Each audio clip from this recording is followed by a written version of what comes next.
collections. And taking examples from Fateh Singh Museum, Vadodara, she will focus on the original collections of works of art by Raja Ravi Verma, the foremost artist in the Indian Renaissance. Welcome, Kanika. I also welcome Dr.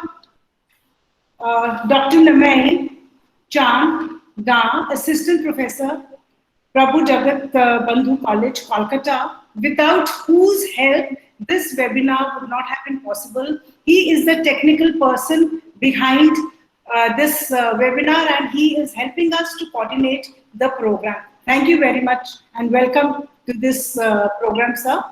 I also welcome the participating schools and my distinguished colleagues. Sir, this is the third webinar which the Center for Studies is holding since the lockdown in March. The center has also taken the initiative of a scholar lecture series where the scholars from various universities present their research. And in the last series, scholars from our center, from the Museology Department of Rabindranath Bharati University, and from Folklore University, Kalyani University, they participated and they presented their research. So it was a very successful program. And the next lecture, the seminar, the webinar would be held in October, the scholar lecture webinar. So the center has also been approached by the Kolkata Center of Creativity for a short time course, for starting a short time course, which we are looking into, and we shall be sending you the link soon. So today's webinar has been conceived in view of the new education policy 2020, which aims at the multidisciplinary education. And I hope that both the university, the schools, and the teachers, we benefit from this webinar and move forward towards implementing the new education policy announced by the government. Thank you very much, sir. Sir, I request you to give your comments, sir. Thank you, madam, for your wonderful speech. Now, yes, I also request, sir, our chief guest, Professor Manoj Kumar Dhar, Honorable Vice Chancellor, University of Jammu, to deliver his valuable lecture. Sir, please. Okay, so good evening and good morning to all of you. And Professor Poonam Chaudhary, Director of the Center for Studies in Museology, University of Jammu. Heads of the various departments of the university, Professor Shyam Narayan. I am seeing him here. There are other distinguished faculty members of University of Jammu who are attending this webinar. And Dr. Malloy, let me on behalf of University of Jammu extend a very warm welcome to Dr. Hilary Rose, if I am pronouncing it correctly, and also Ms. Kanika Mondal, who are our eminent speakers here this evening and morning in Michigan. So a very warm welcome to both of you, and we are looking forward to listening to your interesting talks today. And let me say that this is one positive thing which has happened in this COVID-19 situation, that we are able to connect to the experts and to our peers from any part of the world. So it has become possible because of these webinars. So maybe whenever the situation will improve, we'll extend you an invitation to visit us sometime whenever the conditions improve. So very warm welcome to you both. As I was discussing with Professor Poonam, this webinar series which they have initiated in their center, this is the third one in that sequence.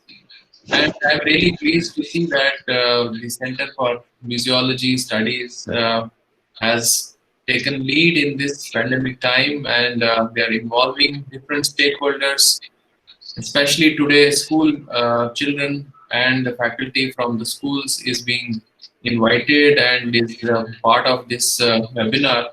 So it's really heartening to see that we have more than 170 participants in this seminar already, in this webinar already, and we are expecting few more to join, and maybe from other platforms as well it would be connected. So I don't want to spend too much of time here because I'm really eager to listen to Dr. Hillary as well as Kanika, and therefore I will not speak much. I think I'll leave the floor to both of them, and maybe towards the end when there's an interactive session we can interact a little bit more. So over to Mulay, please go ahead. And I once again on behalf of University of Jammu, I'm really pleased to Thank you. welcome both of you. Thank you so much. Thank you, sir, for your motivational speech. And now our first speaker is Henry Handel Rose. Miss Henry is a music professional and teacher from Michigan, United States. She holds a Bachelor of Science in Education, History, Biology, and Museum Studies from Central Michigan University, and Masters of Arts from Museum Studies. And she has worked with several museums throughout the past decades, and is currently she is working on the education advisor at Gerd Museum, a virtual museum. She has also worked as a high school history and science teacher for over 5 years. Now I request Henry to deliver her lecture. Madam, please.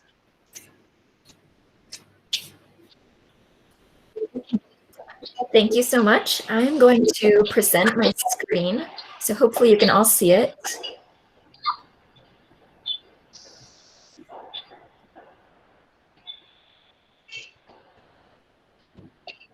Okay, please let me know if you can see my screen with the dinosaurs on it.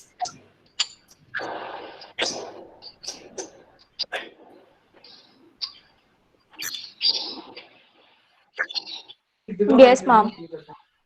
Yes. Yes, ma'am. Yes. Okay, great. Yes, ma'am. Great. Thank you. Yes, we can see your screen. Great. All right. So good morning, everyone. Welcome. Thank you for the warm introduction. I'm so excited to be here with all of you today. As was already mentioned, I am from Michigan, so it is morning here. I'm just getting my Sunday morning started. So I'm very excited to have this opportunity to see so many people from other places around the world. So thank you again for having me here. So first I want to ask a question, and feel free to answer in the chat. My question is, have you ever visited a museum with your school, or have you ever used a museum's website for a school project before? Feel free to answer in the chat. Feel free to say also if there's a favorite museum you have been to with your school. Curious to see how many of you have been to a museum with school. I see one person. Yes, okay. So museums are great places, of course, to learn about all sorts of different ideas, history and science and art, so much more. And many of you have been to museums with your school. Perfect. So you have a little bit of an idea of what we'll be discussing today. So I wanted to share first a very short story, my first memory of a school field trip to a museum. I was only about 6 years old, so this was a while ago, but I still remember visiting a museum called the Cranbrook Institute of Science. I was in first grade, so we were a bunch of very young kids. We visited this museum, which has things like dinosaur bones, you can see in the photo here. And we had so much fun exploring the exhibits. We were very excited to be there.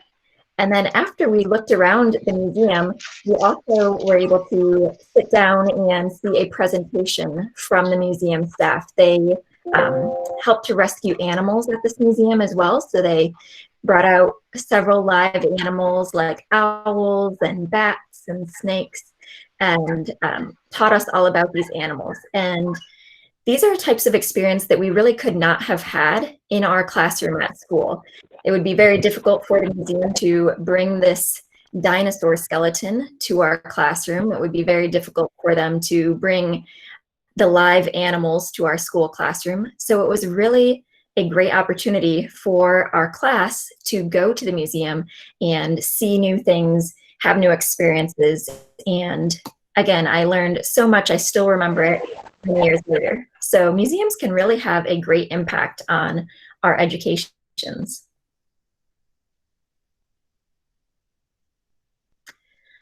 All right, I wanted to mention a couple of interesting ideas or statistics from some different studies that have been conducted by many different sources, such as the American Alliance of Museums and others, about how museums can impact education and our well-being.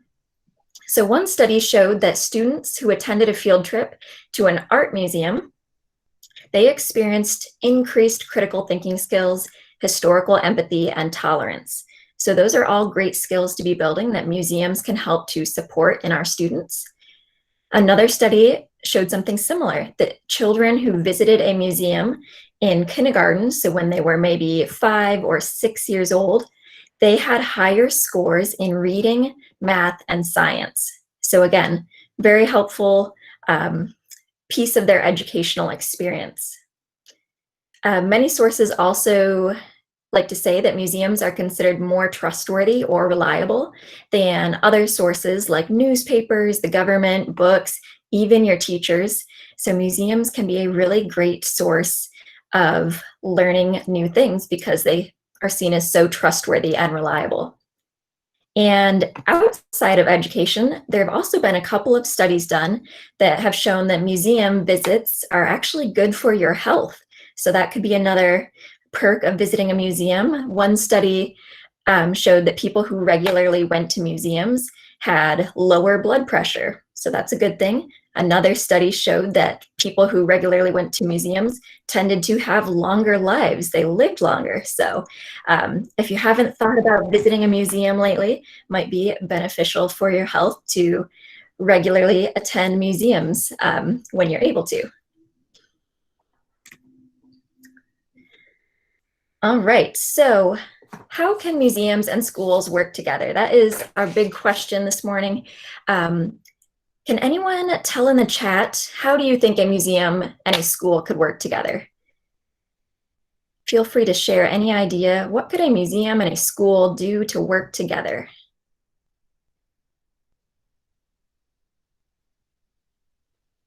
There are lots of different opportunities. I think there's probably one that comes to mind most often that we've already talked about a little bit. Educational projects, definitely. Working together on those projects. And feel free to keep sharing if ideas come to you. They can help increase our knowledge, more knowledge about your culture, presenting trips, curriculum-based exhibits. Definitely, we'll talk about that. Museum visits. I think that's what we think about most often, taking a field trip to a museum, definitely. So as you visit a museum with your school, there are many different ways that can happen. A museum might offer a guided tour when your classroom goes to visit. So such as in the picture here, giving a tour of the museum. So the tour guide would explain what you're seeing and answer questions. Sometimes museums might offer a self-guided visit for your class to go explore more on your own at the museum. Museums might also offer some hands-on programs. Maybe you've participated in those where you do some kind of activity at the museum. They might offer a live demonstration like the animal one I mentioned experiencing. Some museums might have facilities such as a theater or a planetarium where you can see a show that would be different from what sort of experience you could have in your classroom. So field trips are definitely a great way to partner schools and museums. Ooh, I'm seeing lots of great ideas coming in. VR and AR experiences in museums. Those are definitely new, very interesting techniques. Yes, watching rather than just listening, exactly. Very nice theaters in many museums with the great picture and sound quality. So a few years ago, I did a study. I sent a survey to teachers all around the United States, asking them about how often do they take their school classrooms on field trips. And here was the result of one of my surveys. And what was most shocking to me was over on the right side, this very tall blue bar on the graph. And that is the number of high school teachers, so teachers who have students who are maybe 14 to 18 years old.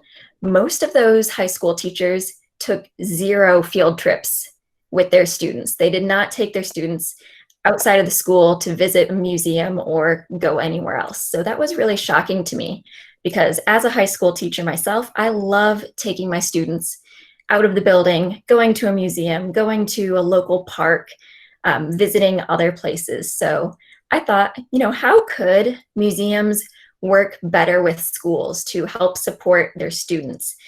Because so many students don't get to go out on field trips. And then I broke it down a little bit more. I wanted to know, if these teachers are going on field trips, how many of them are taking their students to museums versus how many are going on trips to other types of places. So the blue part of the graph here shows the number of museum field trips, and then the red part of the bar shows other types of field trips, maybe to a theater or to a baseball game, or basically anywhere that's not a museum. So you can see the blue part of the graph is quite a bit smaller in most of these. So museums could certainly be welcoming more students to their facility on a field trip. So there's definitely room for improvement here. Museums and schools can really increase their cooperation to have a larger impact on education. So this could include things outside of field trips as well. We'll talk about a few ideas. I know many of you have mentioned some ideas as well, how museums could work with a school. Yes, definitely. Lots of history in museums, so that is a great way for museums to support education with that subject. So besides field trips, if a classroom cannot physically go visit a museum could actually visit these students at school through outreach programs. So this might look like a classroom presentation. Someone from the museum can come to your classroom. Could be a large group assembly where they speak to a large group of people from your school, maybe in the gymnasium, or if your school has an auditorium, they could speak to that large group.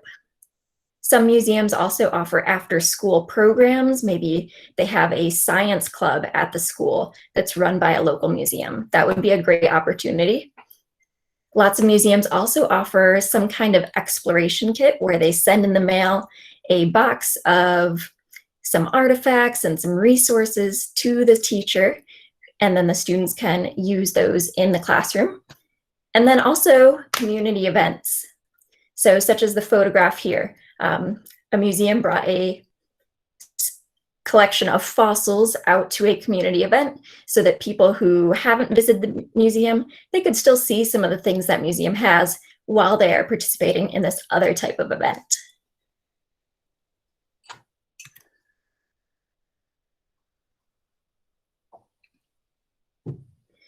And I already saw someone mention in the chat about how museums can support school curriculum with their exhibits and with their activities. So that can be very helpful for teachers and for students.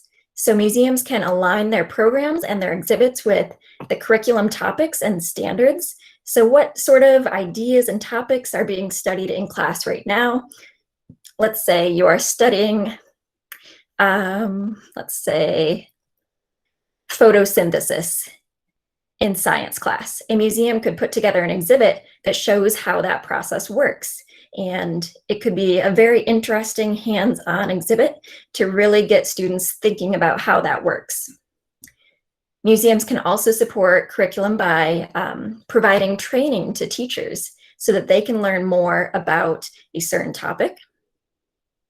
Museums can also offer enrichment activities that support learning. So maybe adding on to what you've learned in school already. And then teachers can work with museums to help the museum as well to design programs that they know will work for their students, because teachers know their students very well. They know what will help their students. So the teachers can help the museum do that better as well.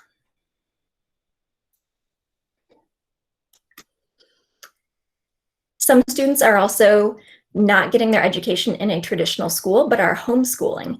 So a museum can help support that type of education too, because a museum could be a really great place for homeschool groups to meet up, to get to know other homeschool students, to explore a new location, to support teaching and learning and provide resources for lessons for homeschools. So lots of ways for education to be involved in museums. And my last thought here on different ways schools and museums can work together is through internships. And this is a little bit different. Mostly we see this with university students working as an intern at a museum. But I think it's definitely a possibility for younger students, maybe teenagers, to work as an intern in a museum. They can gain work experience. There are many, many learning opportunities. They can even explore career opportunities. What sort of work would they like to do in a museum? And then the museum benefits from this because these younger students can bring new perspectives to the museum. They can bring fresh ideas, all sorts of new skills that will help the museum as well. Yes, school children could act as volunteers, definitely. That's very helpful for both the students and the museum.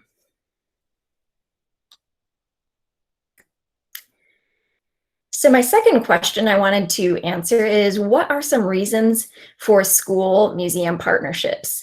So how can students, teachers, and museums benefit from working together? So I will start with how students can benefit. We've talked about this a little bit. So students can benefit because, of course, museums are a great resource for learning. So many of you have shared ideas about what students can gain by visiting a museum. So of course, they can explore the exhibits to learn about new ideas. Students could even conduct research at a museum if they go into the archives and look for certain information. They can experience hands-on activities. Yes, students can definitely learn a lot of new things in a different way than they would do in a classroom. And I put the chart here of Bloom's taxonomy. Make it a little larger. And Bloom's taxonomy is something that teachers use a lot, trying to plan how they can get their students thinking at a higher level. So rather than just memorizing facts, we want students to be able to think about things more deeply, maybe analyze something, create something new, and museums can really help students to think at a higher level. Yes, things like innovation, exactly.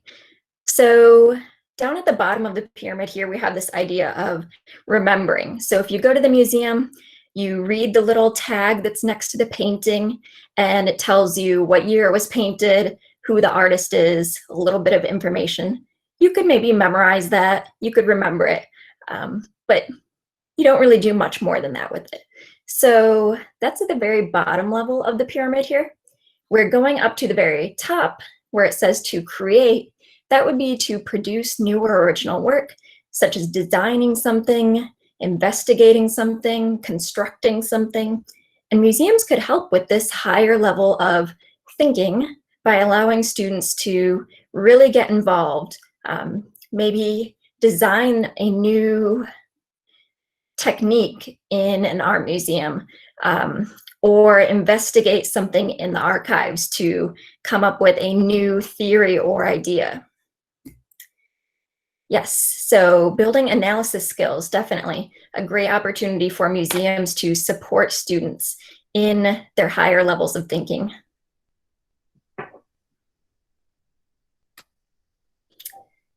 Of course, teachers can also benefit from working with museums. A lot of times teachers need to justify field trips. They need to prove to the administrator, the principal at their school, that going to the museum is a worthwhile experience. So when I surveyed teachers in the United States a few years ago, these were some of the main reasons why the teachers did not take their students to field trips more often. A lot of the time, it was a problem of money. It costs a lot to rent a school bus to drive to the museum. It costs a lot to buy the tickets to the museum. So that was holding a lot of teachers back. Also things like not having enough time, or maybe the museum didn't fit in with their curriculum, what they were teaching. Some schools are in a location that there's not really a museum nearby, so that could be a problem as well. So museums can find ways to help with some of these issues to allow students and teachers to get to their museum or to benefit from their museum in some way. So as teachers work with museums, they can benefit by learning from the subject area experts at the museum. Maybe they can talk with a curator. Your history teacher could talk with the history curator at a museum and learn something really neat that they can then go back and share with their students in class. Museums can offer access to some really unique resources that teachers otherwise wouldn't be able to have access to. And many museums, as I mentioned before, offer some type of training for teachers as well to teach them how to share ideas in a different way, or to teach them how to reach their students in a more hands-on type of way. So there's many ways teachers can benefit from this. And then, of course, the museum, if they're offering these experiences to students and to teachers, the museum is getting some benefit from this relationship as well. First, by having an increased connection to youth, to the young people, and to their community in general. Many of you said earlier you have been to a museum with your school, and you probably went home and told the people at home about your experience at the museum that day. Well, now more people know what's at that museum thanks to you visiting and then sharing your experience. So that is a benefit for the museum. Many museums have a mission statement that involves education, so helping them fulfill their mission statement. Experiencing these connections with youth helps to foster creativity in the museum. So the people who work at the museum, developing the exhibits, developing the educational programs, the more they work with students and see how students think and learn about things, that can help them become more creative and create even better experiences for those students. And oftentimes as well, if a museum shows that they have so many students visiting and what great impact they have, that can actually help the museum receive money in the form of grants and donations, which would then allow them to create even more exhibits or experiences for an expanded audience of students.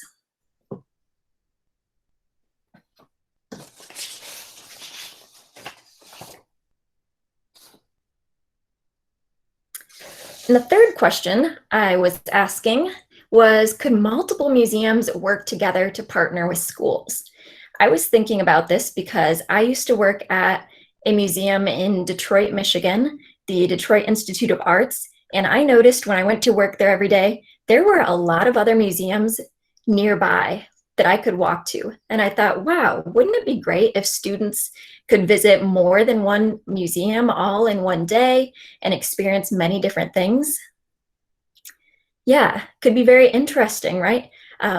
Depending on where you live, maybe there's an area that has several different museums. And I thought this could be a great opportunity for something called inquiry-based learning, where an educator asks a really big question or presents some type of problem for students to investigate or solve. So when I was thinking about these museums that are close to each other in Detroit, I was thinking, how could they work together to do some sort of inquiry-based learning activity? So I came across a newspaper article I thought was interesting, and it said that Detroit Michigan is the safest major city in the United States from natural disasters, things like hurricanes, tornadoes, earthquakes. Those don't happen very often in Detroit, Michigan. So I thought that could be an interesting starting point for a inquiry-based learning project that museums could help with. So here's a small map of what this area looks like in Detroit. So the orange building in the center, that is the Detroit Institute of Arts. It's the large art museum. Toward the left with the green star is the Detroit Historical Museum, all about the history of the city of Detroit. And then toward the right with the other green star is the Michigan Science Center. They have a lot of hands-on exhibits about science. So I thought these are all very close to each other. Students could walk between these different museums. Maybe it's loading a little bit slowly. Hopefully the map comes up. So these museums are very easy to get to. Students could walk between them all in one day. So I thought, what could students do here? Well, they could start by, at school, many students are, of course, taking classes in subjects like history, science, and art already at school. They're already learning those subjects. Then the students could go on a trip to the Michigan Science Center, where they could explore the exhibits and participate in a demonstration about natural disasters. Maybe the museum staff could present a demonstration on how do earthquakes work, or how does a tornado form. Students could really learn how that process works. From there, students could walk over to the Detroit Historical Society, and they could go into the archives of the museum, look at the old newspapers. Are there any articles about local natural disasters that they could study and learn from? And from there, they could walk over to the Detroit Institute of Arts, take a tour to get some ideas about artwork, and then they can make their own artwork to show what they've learned about natural disasters from their visits at the other two museums. So I thought it would be a great and fun opportunity for students to see multiple museums and to really tie together different subjects to solve a problem or to answer one big question.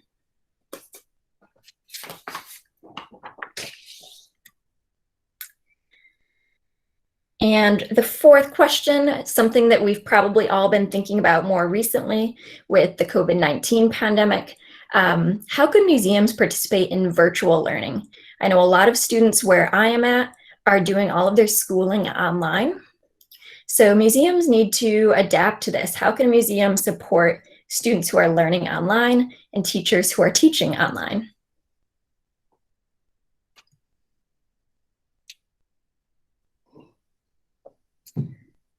So as of April of this year, there were 100 million people using Google Classroom. And perhaps you've used it before with your school, or perhaps you use something similar, but there are a lot of students learning online.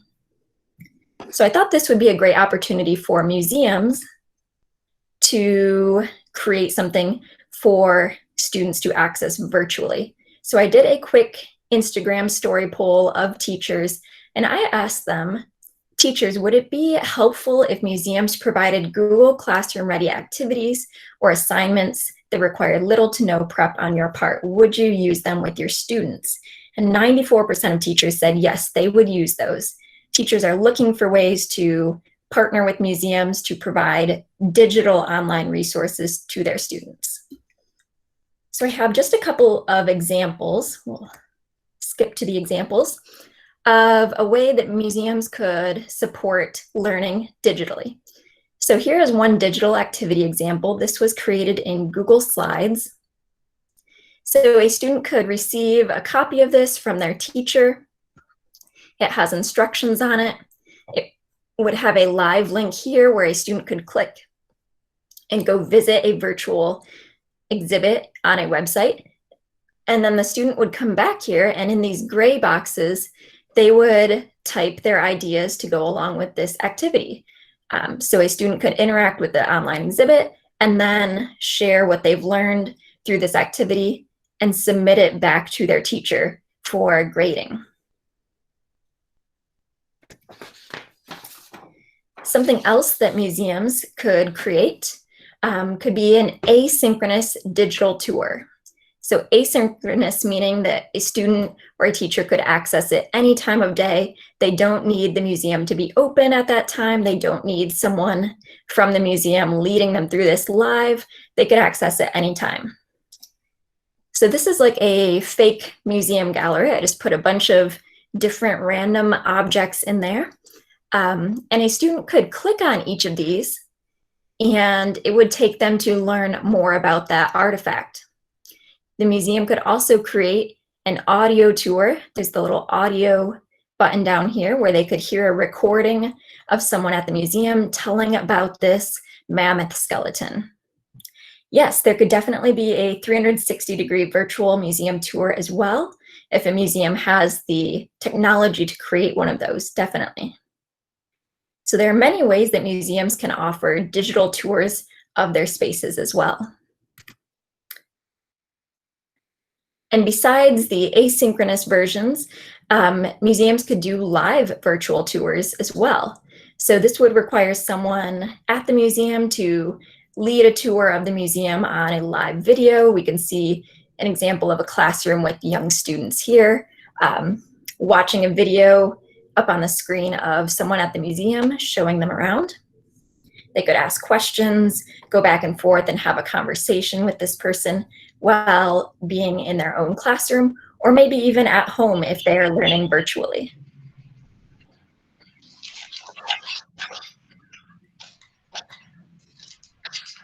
So to kind of sum things up, museums and schools are both very powerful tools for education, and they can be even stronger if they work together. So I want all of you, as you continue your studies, move through your education, think about how museums can help you to learn more and to gain a better understanding of things like culture and history and art and science. There's so many opportunities that museums can offer to you. So think about how you can use those resources to further your own education. And feel free, if you have any questions, to ask them now, or I know we have some time for questions later as well. But that is the end of my discussion. I want to thank you all for being here and for listening today. So excited to have this opportunity to talk with all of you about museums. So please let me know if there are any questions I can answer. Okay. Thank you, Hilary, for your wonderful lectures. And you have nicely presented and you have given a lot of information through statistical representation, and there are a lot of questions, so we will discuss later. Now, no, there is just one question, Dr. Malloy. Somebody okay. asked, can there be a 360-degree virtual museum tour, Dr. Hillary? Is it possible to have a 360-degree virtual museum tour? Yes, I think it's definitely possible. I have seen a few museums do that. The British Museum does that. A local museum near where I live has that. So if a museum has the technology that they can do a nice video and create that experience, it's certainly possible. Thank you. Rest of the questions we'll take after Kanika's presentation. Okay, okay, ma'am. Now the next speaker is Dr. Kanika Mandal. She is a project director, Indira Gandhi National Center for the Arts, and she has done her PhD from MS Baroda University. And now I will request Dr. Mandal kindly deliver your lecture. Please, Kanika. Hello, am I audible? Yes, yes, yes, yes. Yeah. So good evening, everyone here in India, and good morning to our friends who are joining from the USA. And hello, Hillary. It was really wonderful hearing you today. And I would just like to extend my warm welcome to Professor Manoj Kumar Dhar, Honorable Vice Chancellor, University of Jammu, Professor Poonam Chaudhary, Director, Center of Studies in Museology from Jammu, teachers and students and faculty members from various schools, as well as the University of Jammu. and also for members from the organizing team at university for holding up this platform. And I wish to thank you all for giving me a chance to be here today. So with this, I would like to begin with my presentation.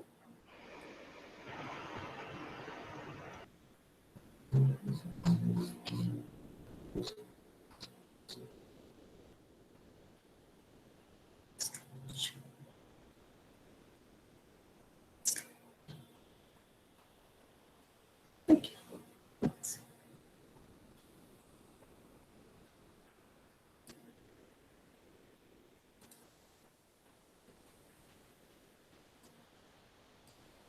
Kanika, are you going to share the screen or Dr. Malloy is sharing? Yeah, I'm sharing, ma'am. Okay. Is it visible? Yes, Kanika, it is okay now. Yeah, Yes. okay. So the title of my presentation is Paintings of Raja Ravi Verma. It's a storytelling session. So we've heard a lot of ideas and the possibilities which we can explore and to basically strengthen the museum and school collaboration. But to begin with my presentation, I would like to put this question to the students here. Okay, so this is basically the objectives. So we begin with what do we understand a museum is? To learn about Raja Ravi Verma and his paintings, to enjoy stories behind a few selected paintings by Raja Ravi Verma, to appreciate works by Ravi Verma, and to participate in an online activity that would be at the end of my presentation. Okay. So to begin my presentation, I would like to ask the participants what they think a museum is. Can you just post your replies in the chat box?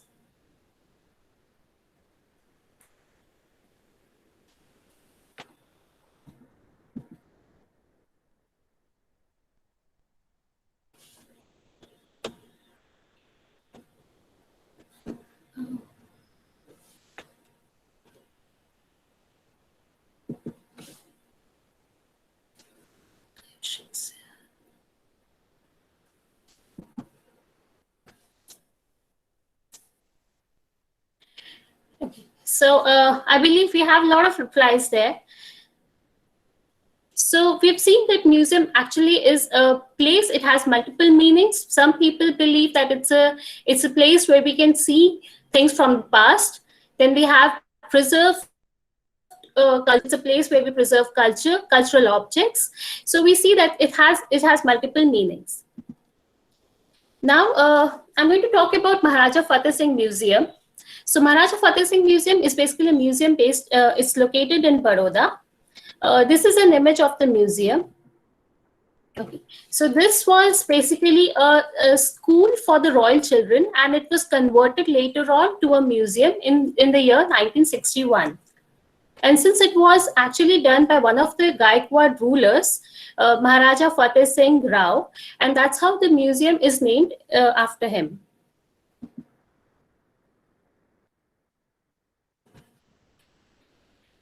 Now we'll quickly have a look at some of the galleries of the museum. This is the Baroda room. So as we enter the museum, this is the main room wherein we see portraits and busts and paintings of various rulers from the Gaikwad dynasty.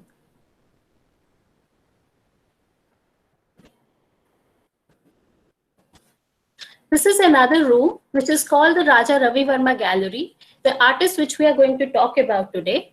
And what we can see in the middle is a girl, is a dancing Tanjo dancing girl, and this is a sculpture by an Italian sculptor called Felici. Besides this, there are many other sculptures in the gallery which we can see in the backdrop.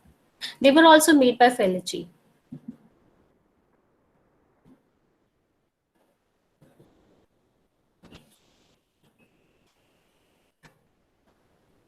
The image on the left is the central hall, and the image on the right is the European gallery. It's one corner of the European gallery of the museum. Now, the museum has 22 galleries in all.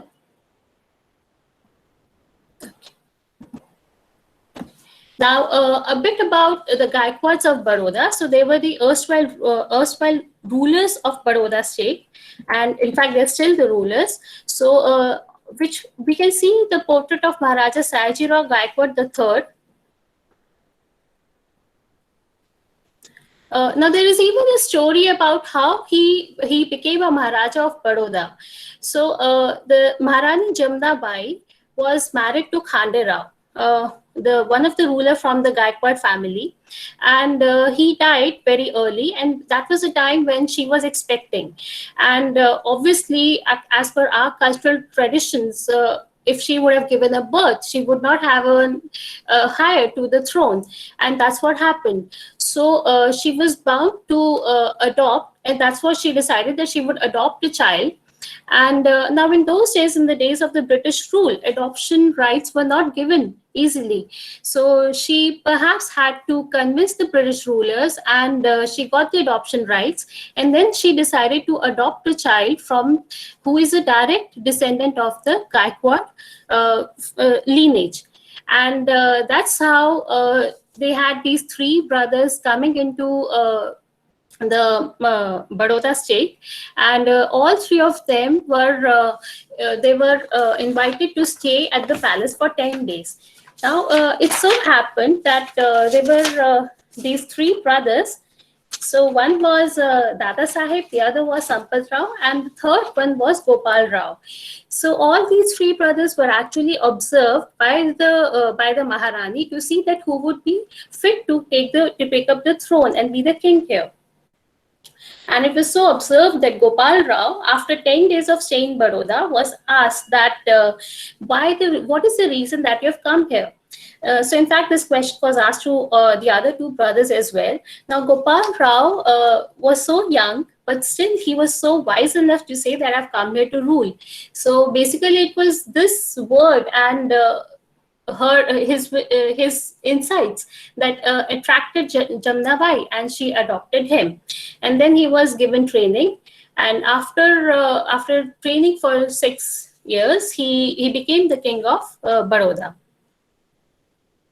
Next, we have the photograph of Maharaja Fateh Singh Rao Gaikwad. He was the great grandson of Maharaja Sayajirao Gaikwad III.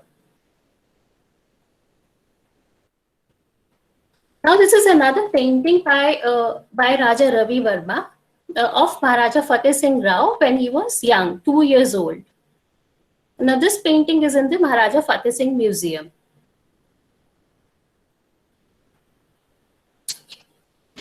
Maharaja Sayaji Rao, as a ruler, was a great visionary. So he constructed another museum, which is the Baroda Museum and Picture Gallery in Baroda itself. Now, why this museum is considered important is basically, it's actually anybody who comes to Baroda would actually see this museum.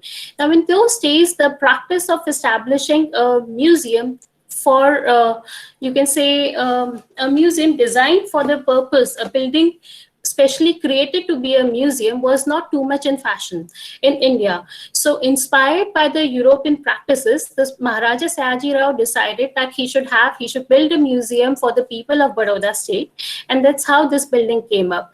And it's actually it's built in Indo-Saracenic style, so which is a combination of European, Mughal, and Indian architecture, Maratha architecture. On the right, we have this Lakshmi Vilas Palace, which is still the residence of the Gaikwad rulers in Baroda.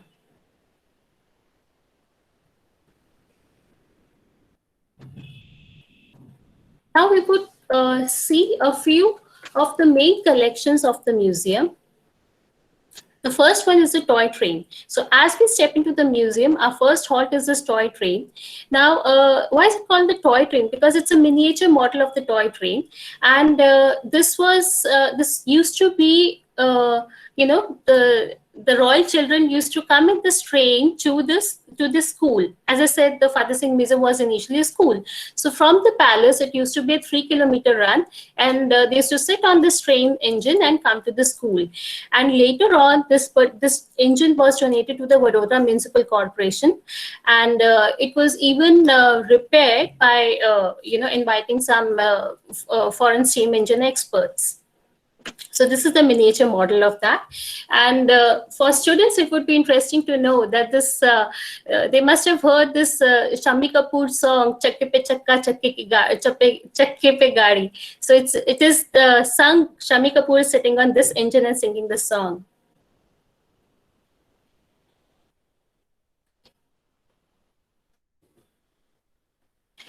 This we have the wedgwood pottery and conch shells in cameo technique.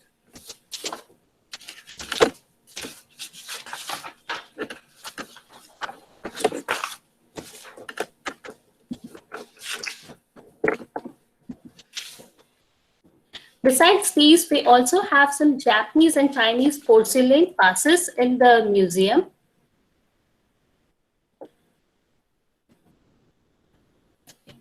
So one of the galleries in the museum is the headgear or the turban gallery. So this is located on the first floor of the museum. And on the right, we have the photograph of the present Maharajas, Samarjit Singh Gaikwad and his and Maharani Radhika Raje, and he's wearing the headdress which was worn by the Gaikwads, which is still worn by the Gaikwads. And this gallery basically has a collection of all the various headdresses from India. Now, one of the Maharajas of the Gaikwad, Maharaja Ranjit Singh, was very fond of turbans, so that's how it was his collection. And after his passing away, it was all brought up in the museum here. Now we come down to an artist, Raja Ravi Verma. So who was Raja Ravi Verma? He was born on 29th April 1848 in Kilimanur, Travancore in Kerala, and his first guru was his uncle Raja Verma. He came to Thiruvananthapuram in the year 1862 at the age of 14. Then he was actually staying there in the palace, and he studied Western style of painting from Theodore Johnson. So he was brought to the palace of Thiruvananthapuram with his uncle, who was his teacher, Raja Verma. And during the course of his training, he studied oil painting as well, because his painting style was so unique. As it actually was, so the Maharaja actually invited this Theodore Johnson, a German teacher, and who taught him the technique. He received awards for best painting in India and abroad, and he traveled all over India to paint royal portraits for various rulers, not just the Gaikwads. Okay. What was most remarkable about Raja Ravi Verma was that he started a lithographic printing press in 1894. So those was the time when the paintings were actually paintings, and art was actually confined to patronage. So it was not accessible for the common man. So with that vision in his mind, he wanted to make prints of his own works, and that's how he started a lithographic printing press. And that was set up in Mumbai. He received the Kaisar-e-Hind gold medal in 1904 by the Viceroy Lord Curzon, and that's how, after receipt of this award, he got the title of Raja. And then passed away on 2nd October 1906 at the age of 58. An account of his life was given in his brother's diary, C. Raja Verma, who was also his assistant all through his life. The students might be able to relate. Actually, there was a Bollywood film which came in 2014 or 15 called Rang Rasya. So it's all about the life and works of Raja Ravi Verma. Now, why this artist got so famous? So Indian art as such was, it had its own beauty and appreciation definitely, but why Raja Ravi Verma got acclaimed was because of the realistic portrayals and interpretation of religious and mythological figures. So he used splendid colors in his works. He brought in great details, which we'll see all these qualities of his works in the painting images, which are going to see later. Then he had a remarkable use of light and shade in his works. And what was most appreciated, what he actually merged the Western technique of painting with the Indian themes. This is something which was not done before. So paintings were made on Indian subjects, but they were made in Indian manner. So and no one did watercolors. Because of his training by European teachers, he could learn the oil painting technique, and he's actually said to be the artist of a Renaissance artist of India. So he actually merged the Western oil painting technique with the Indian themes. And his intention was to take art to the common man, and that's how he made prints of his works. His art had a lot of influences, so which included Indian comic books, like Amar Chitrakatha had a lot of his paintings on the cover of the comics, then in temple architecture, jewelry, textiles, ceramics, and mainly in calendar art. We're going to see a few images later. Now the Fateh Singh Museum also has oleographs by Ravi Verma. So oleographs are basically prints, his litho prints of his works, which he made during from his printing press. Now these are a few of the images. Now all these images are very popular ones and popularly seen in calendars, Indian calendars.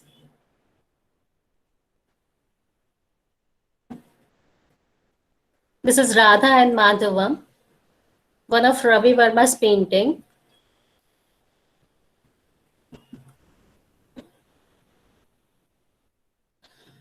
This is Saraswati.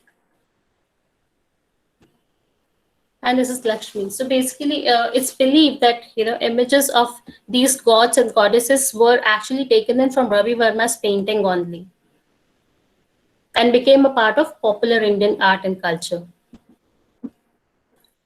But though Ravi Verma was celebrated as an artist, he even was criticized for a few of the reasons.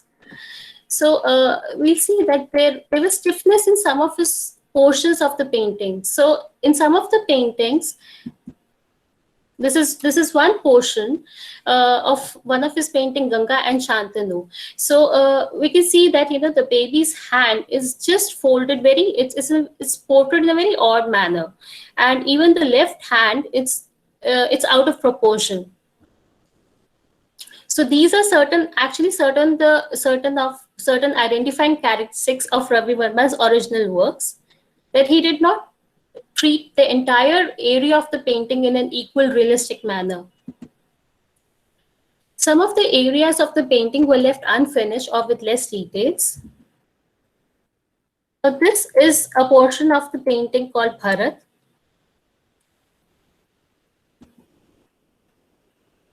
This is another portion wherein we can see on the top corner there is a tiger who is actually just the lower portion of the tiger is seen. So this is how he used to paint. He did not complete and add in all the elements together. So many times he used to leave certain areas unfinished. And later on, there was a decline in the quality of subsequent prints in his works.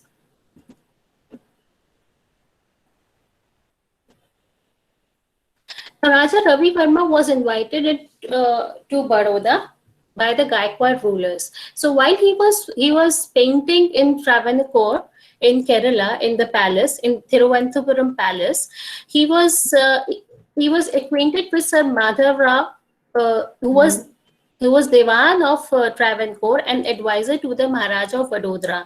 Now, Sir T. Madhav Rao was very impressed to see Raja Ravi Verma's paintings. So that's when he brought one of his works called Sita Bhumi Pravesh to show it to the Maharaja, and that's the Maharaja liked it, and that's how he was invited, and he was here in Baroda for 5 years, and that's when he painted a lot of portraits of the Gaikwad rulers.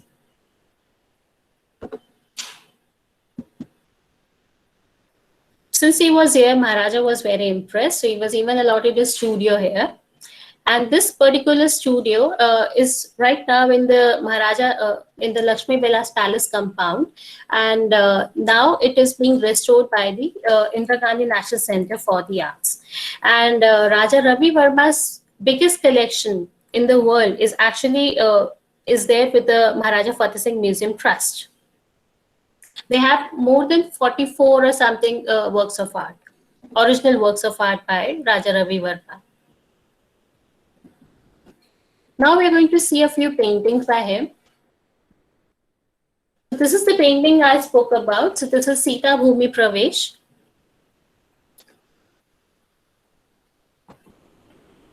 This is the painting which Sir T. Madhav Rao brought in with him to Baroda to show it to the Maharaja. And on the basis of this painting, he was commissioned to work for the Gaikwads to paint their portraits. And that's how he came to Baroda.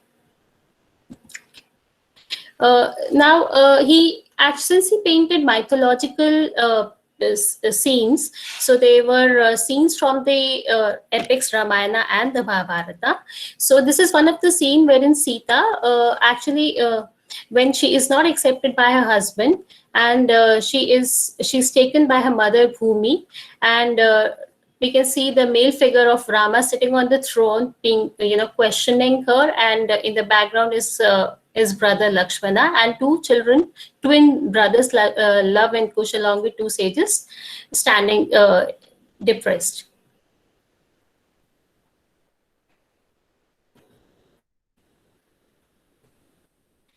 So this is the first painting of Maharaja Raja Ravi Verma Beg when he came to Baroda.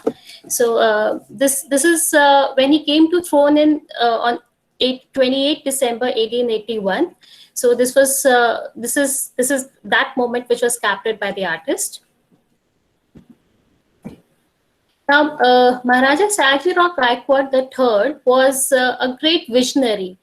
People in Baroda kind of worship him as he was the one who actually shaped the city of Baroda in every way. So he was not just a great administrator, but he brought in a lot of changes in even the education system, like giving in free education to all children, and then abolition of untouchability. Then for that, he used to even invite in people from different castes to have meals with him in the palace. So all these practices were not very common. And as a part of his vision, he even constructed the Ajwa Dam, so which still serves water to the city of Baroda. Konika, please, yes, sir. If you don't mind, please kindly make short your. Okay, sir. Okay, yeah. So this is portrait of Maharani Chimna Bai II.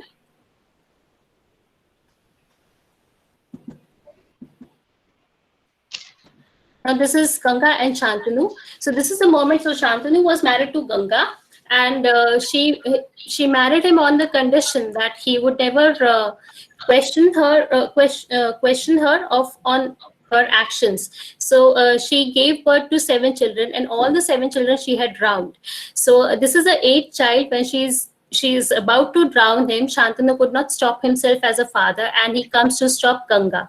And so this is a moment, but because he broke his promise, so now this is Ganga leaving Shantanu. So that's a moment Ravi Verma has captured in this painting. Now this is Nal and Damayanti. I'll not discuss the story because I think we don't have much time here today.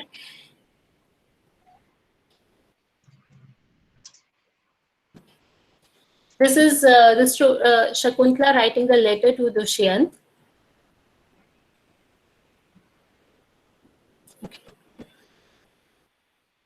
This is Arjun and Subhadra. In brief, I can just say, so basically this was Arjuna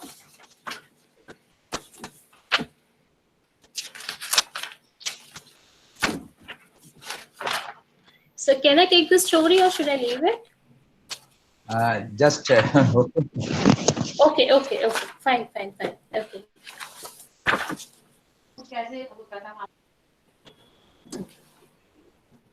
Fine.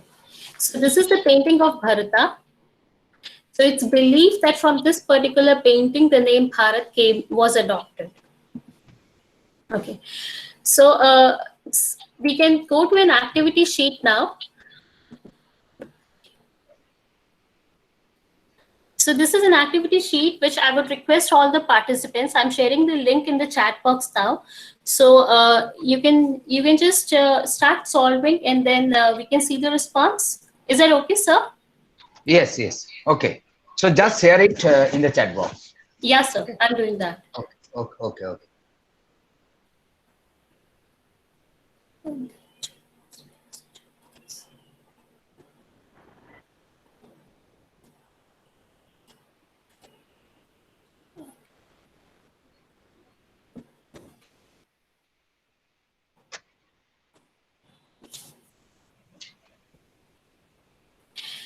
In the meanwhile, if there are any questions, if students would like to ask anything, we can take them up. Or if, yeah. And they can even Okay. solve this. So it will take another maybe 5-7 minutes to solve this activity sheet. Okay. Yes, sir. Thank you, Konika. Very nice presentation. And you have shown a lot of beautiful pictures. And due to time constraint, you have to finish earlier. And now this is the time for questions and answers. First, there is a question Okay, from Nandan Sastri. He Okay. has a question to Hillary, question addressed to Hillary. We can learn a lot from our failures.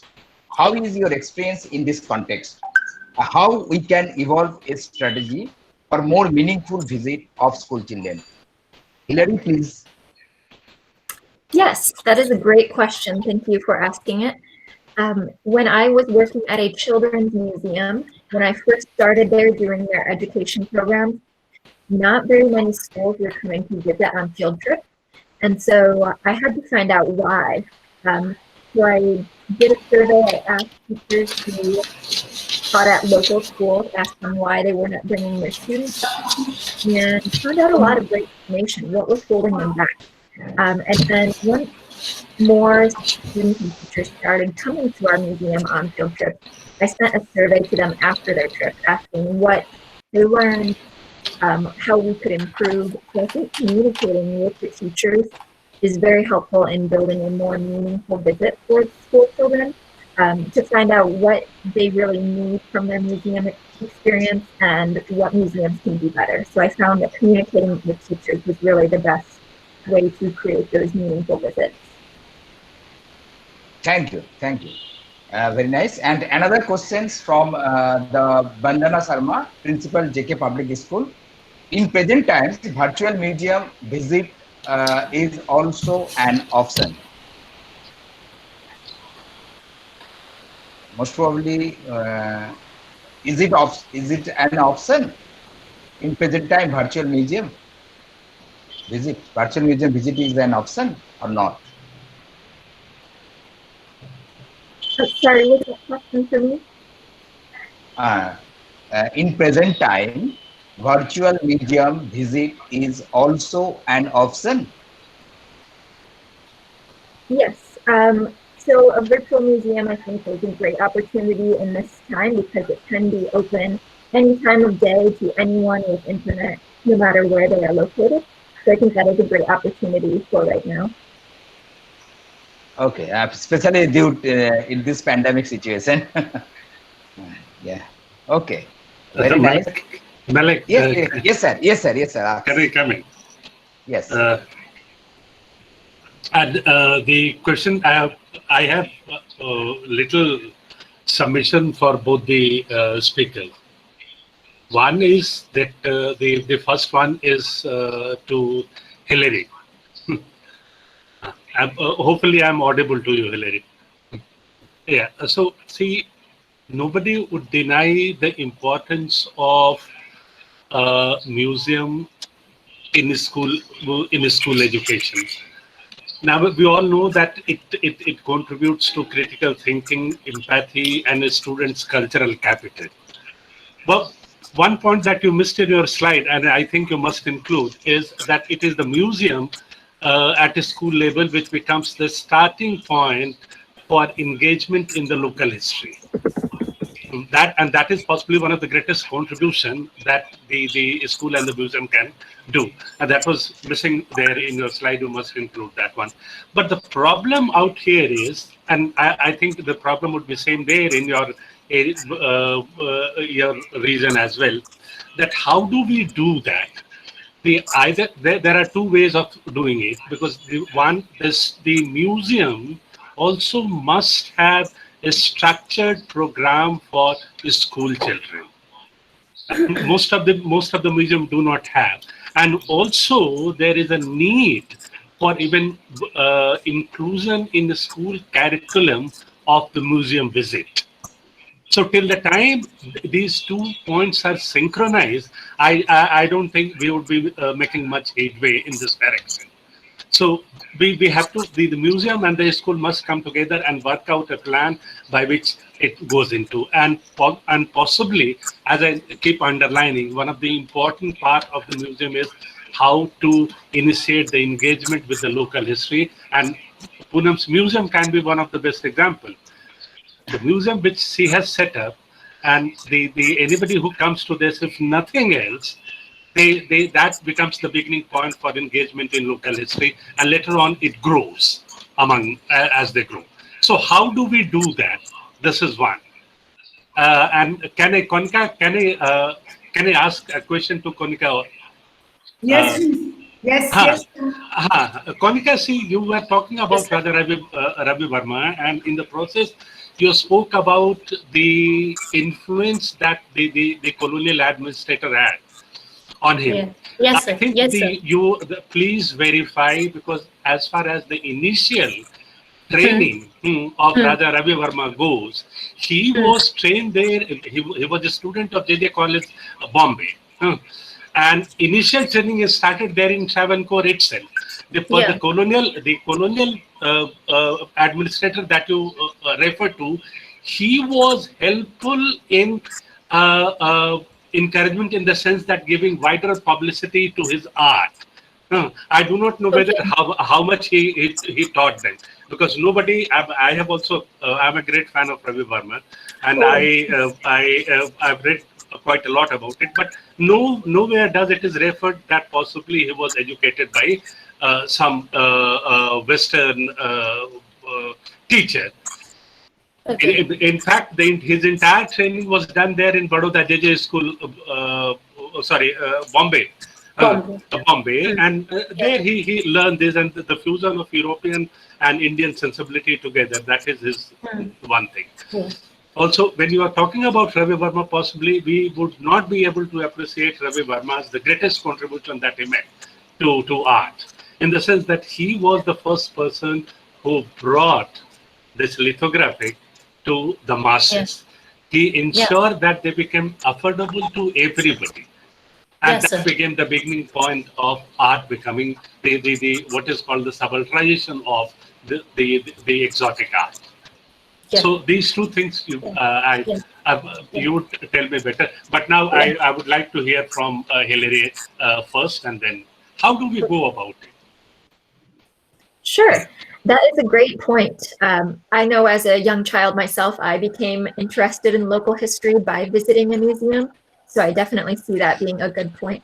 The school that I live near, they do have it built into their curriculum to have all students who are in 3rd grade in the whole school district, they go visit the museum to learn about their local history. So it's planned every year, a collaboration between the school and the museum. So I think that is working really well. They've been doing it probably for 20 years or more. And so I think that is a great opportunity that more schools and museums should embark on to support their students in getting that interest in local history early on for their young students. So I think that is a great idea, and we need to find a way for more museums and schools to create programs like that that build it into their curriculum.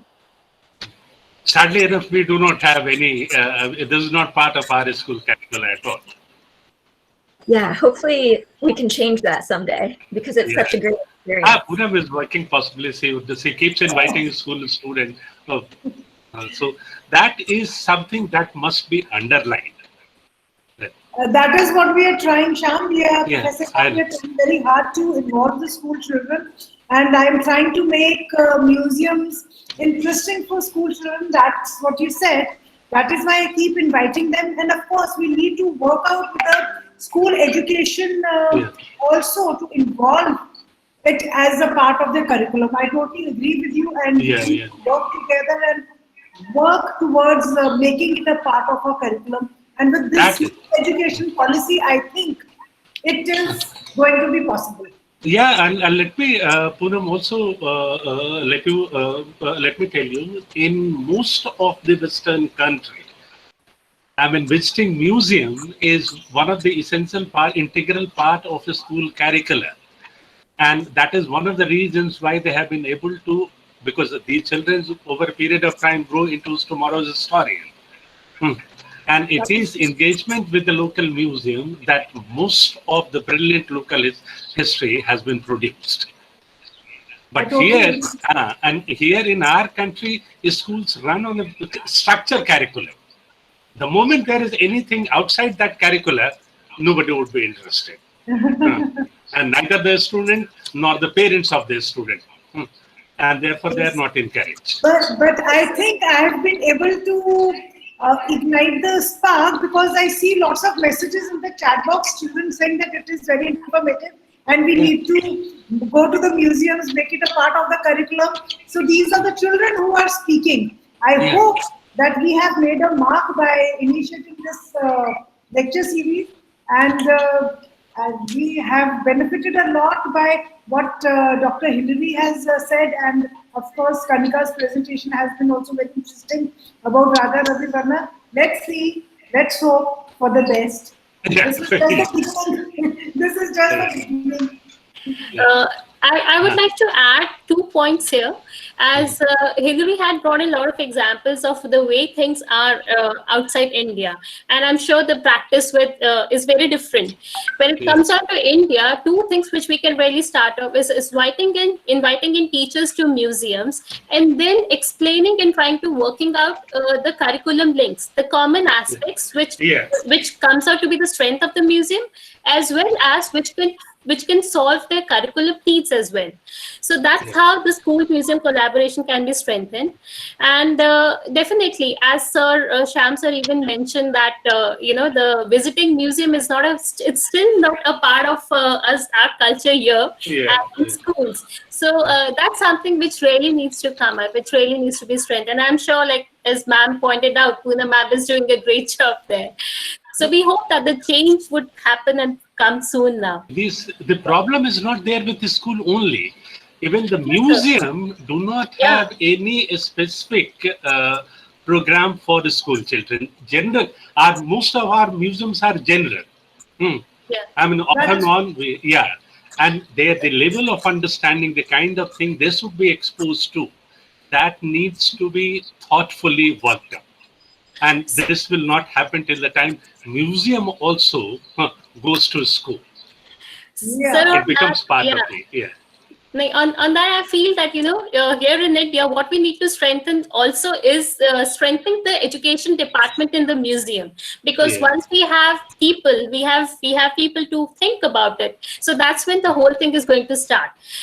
In the current scenario, when we have 3 people looking after the whole museum, so they are like almost burdened with so much of work. So that's where I think we can start off. The change can begin. That is where the first museums come in. That is where and another thing is that Indian Museum, and they have started Museo Bus, and Birla Industrial and Technological Museum, they have also started Museo Bus to reach to the school also. Poonam, I have a request to make. Now this program would be really fruitful and possibly make a very serious intervention in the school curricula, if you also start sending invitations to school principals, and the policy. Principals are a part of this program. All Yeah, the so, 5 schools which have joined, the yeah. principals are a part of this program. They have joined it. Hopefully, there some And, impact of it. and the teachers also. And Acha, the once teachers they, of social science. once They they have go back, also possibly, joined this. hopefully, Yes, sir. once they go back, But they'll the think only about thing it. is next time we need to involve the government education department Yeah, also. policy makers also. That was Yes. a mistake which I did not do. Yeah. Maybe Yeah. there's a question again. There's a question from you, from one of the students, that can we learn anything more than just science and history in museums? Yes, definitely. When I took my students a few years ago to an art museum, they were learning not only art, but also history, science, and even math in the art museum. We looked at certain pieces of artwork, pieces of sculpture, and doing some calculations, even looking at how many vertices are on this certain sculpture that is a geometric sculpture. So there are definitely ways that you can learn more than just what you are looking at.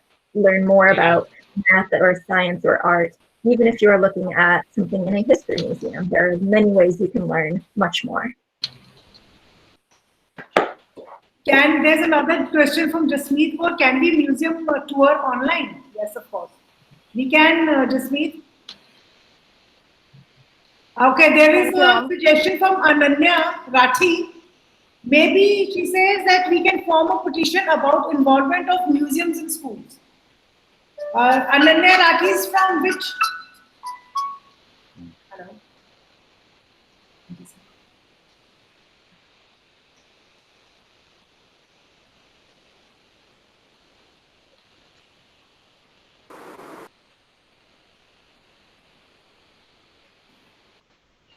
May I just interrupt for a minute? I would request Professor Manoj, our Honorable Vice Chancellor, to speak a few words because he has another meeting to attend, so that he can move on and if he can carry on the discussion if required. Yes. And he can also, Sir, please. Okay, yeah. I think I have been listening all through, and it was really wonderful. Both the speakers spoke very nicely and gave us an insight about herbaria and their importance. Of course, we understand the importance of the museums and other such, especially museum. So far as the, I would say, our history, our culture, and other aspects of our human existence are concerned. So the importance was really brought about more by these two learned speakers. So I really enjoyed the two talks, and thank you so much. It was very, very interactive. I'm sorry I have to leave at the moment because, as you know, these days we are all connected through various webinars and other meetings. So wonderful experience of learning something more about the museums, especially at the international and as well as our national level. Thank you so much, Poonamji, and many congratulations. And my compliments to you as well as Dr. Mulloy Thank you, sir. and all the other faculty members who are associated with this center. We look forward to many such activities in future. And as I was discussing with you other day, we need to get connected with the society, with the schools, children at all levels, especially in view of the new education policy which has come up. Uh, New education policy 2020 lays a lot of focus on these activities, and especially right from school level to the higher education level. So I think that connect has to be there, and you have done a wonderful job, and you are trying to bring together the students, the teachers at school level, at college, as well as at university level. And let us take this mission forward. My best wishes to you. Thank you so much for inviting me here. You can continue, please. I would like to leave here, and you can continue the discussion.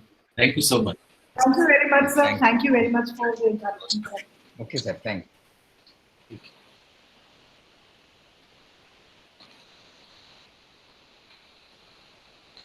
So are there any more questions or we can wind up?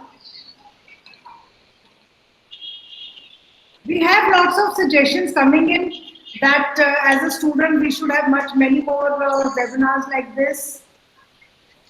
There is one question from Jasmeet for, there are a lot of obstacles in our lives. We can learn something interesting in museums so that we can have a right choice what to do.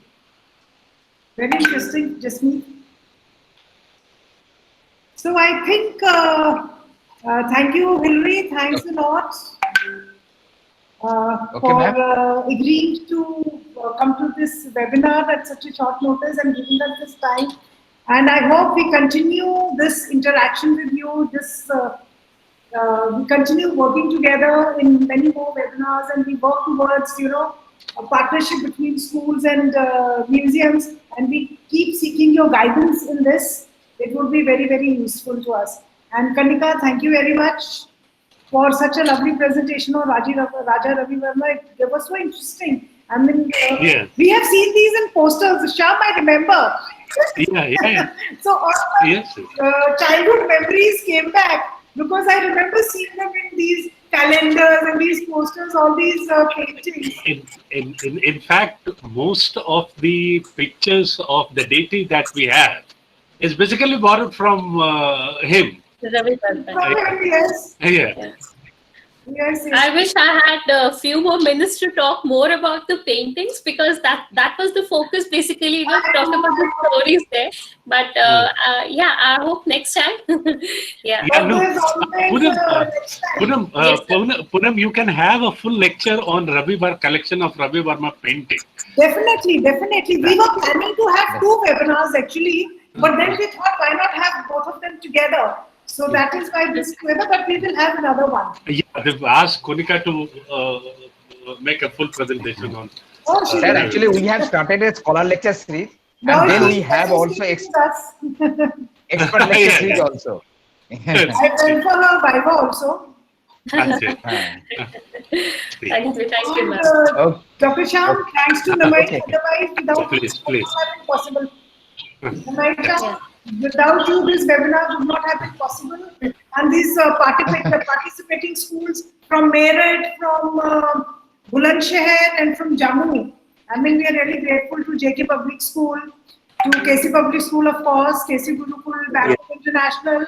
There are some students from Jodamal also.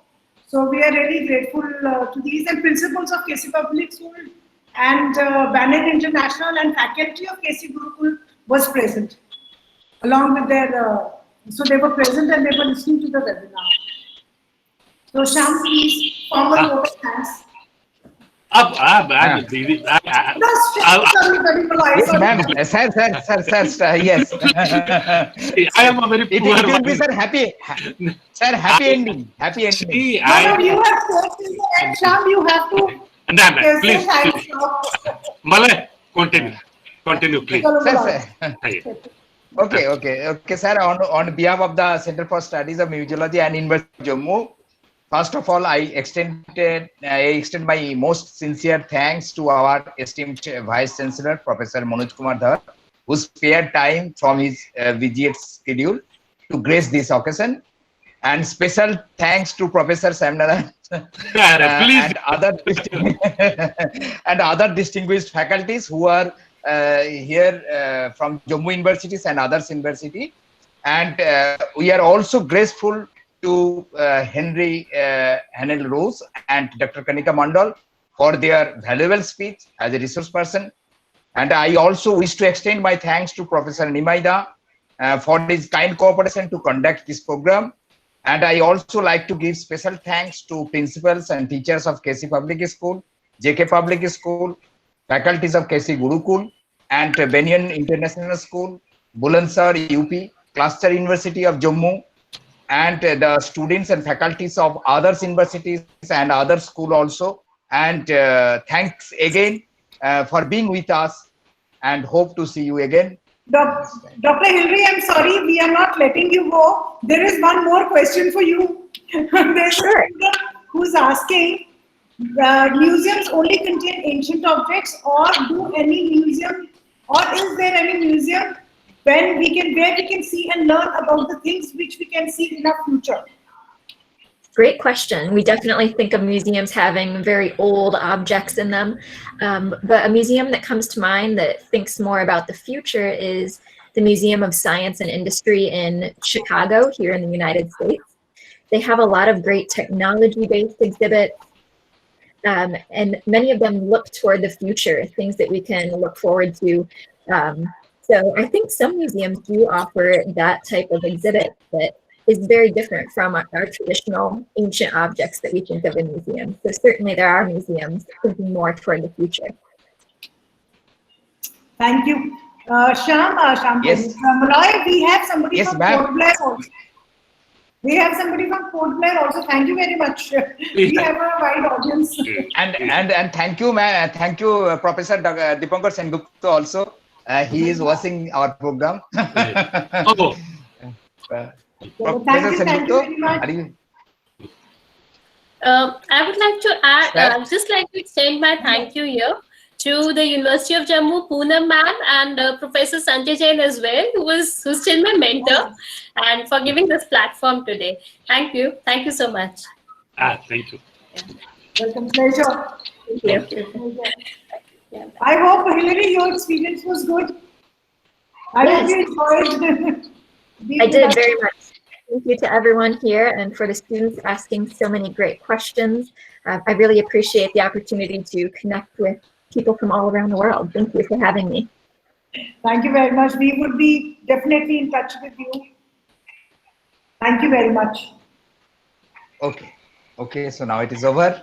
Yes. Okay. Thank you, Malay. Thank you. Okay, okay, sir. Thank you. Pleasant surprise. And all of us.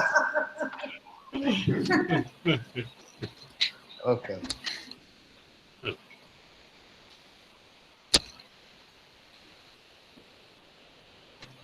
I will be the last one to go.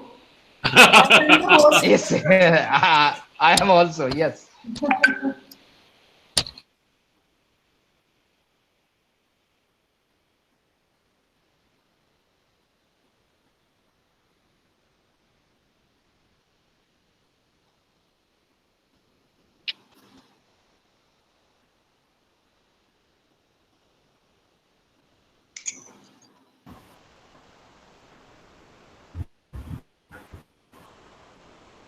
Excellent session, man. Thank you, Dr. Naman. Interesting session. Okay. Nivai, thank you again. Yeah, ultimately, Again, ultimately for you, Yes. we have conducted a successful program. Manoj, what are three questions? Interesting. Still children are posting the questions. And also they also answering and questioning here. I am too much interested. Yeah, Very because interesting it is session. Okay, Poonam, very important to answer we shall meet questions. again, ma'am. Okay. Oh, Very important to answer thank you. questions. Thank you very much. Sham, we can, So we should. we can move out. Should we close the meeting? Yes. Yes, Okay. yes, ma'am. Okay, bye. Bye.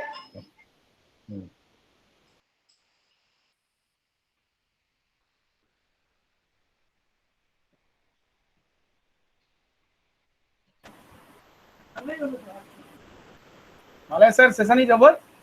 Over. Okay. Complete. Okay. So now we can end. Okay. Okay.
Meeting is being recording.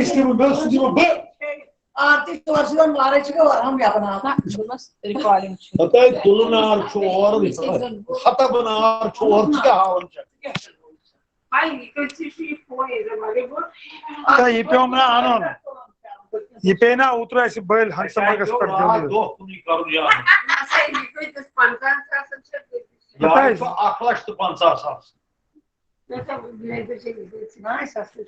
Ne bazen uç da mi hesap kiriyor.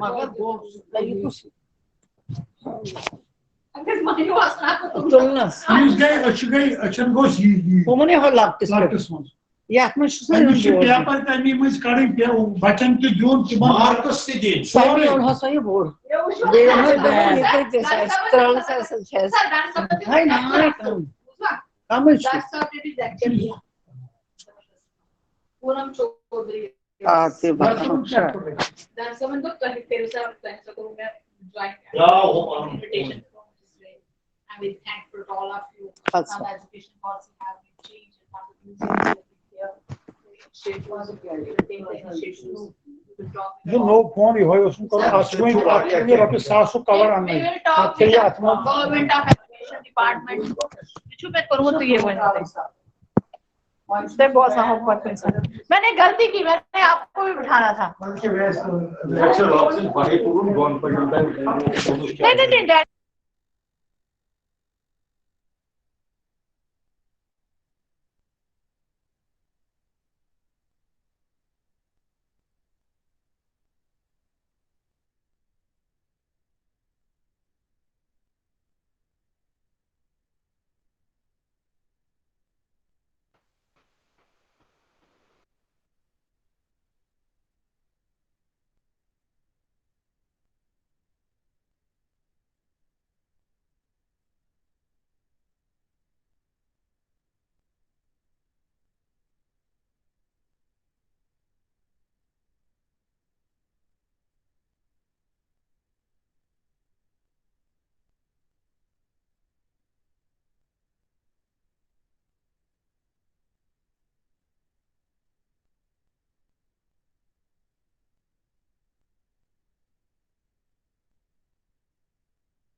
पर juice गिरा था और मैं दोबारा नहाने गई थी।